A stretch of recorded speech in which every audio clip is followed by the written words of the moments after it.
NCP Sharad Pawar के नेता रोहित पवार ने दावा किया है कि महाराष्ट्र में अगले 15 से 20 दिनों में महायुति गठबंधन टूट जाएगा। रोहित पवार के मुताबिक विधानसभा के बजट सत्र के बाद फंड का बंटवारा होते ही महायुति गठबंधन बिखर जाएगा। इससे पहले शरद पवार भी कह चुके हैं कि अगले 6 महीने में किसी भी कीमत पर महाविकास अघाड़ी की सरकार बन जाएगी।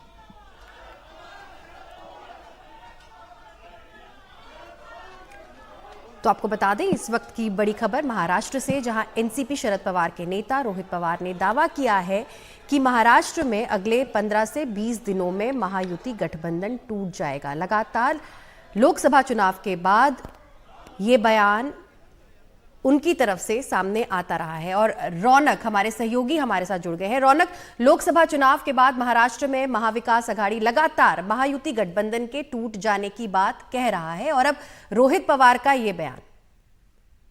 जी देखिए, निश्चित तौर पर जिस तरह की भविष्यवाणी रोहित पवार ने की है उसको लेकर तो सियासी हलकों में इस बात को लेकर निश्चित तौर पर चर्चा चल रही है कि क्या वाकई में महायुति गठबंधन के बीच क्या सब कुछ ठीक चल रहा है।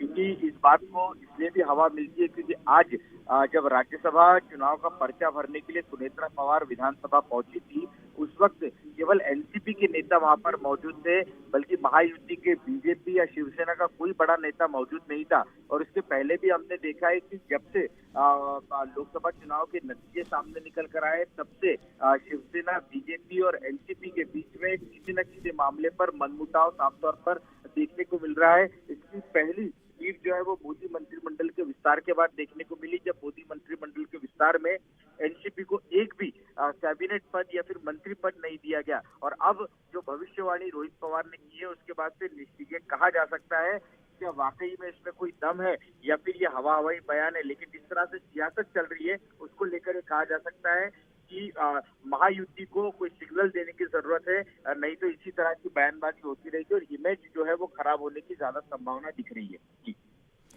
रौनक, इस पूरी जानकारी के लिए बहुत बहुत शुक्रिया। तो महाराष्ट्र से बड़ी खबर, एनसीपी शरद पवार के नेता रोहित पवार ने दावा किया है कि महाराष्ट्र में अगले 15 से 20 दिनों में महायुति गठबंधन टूट जाएगा।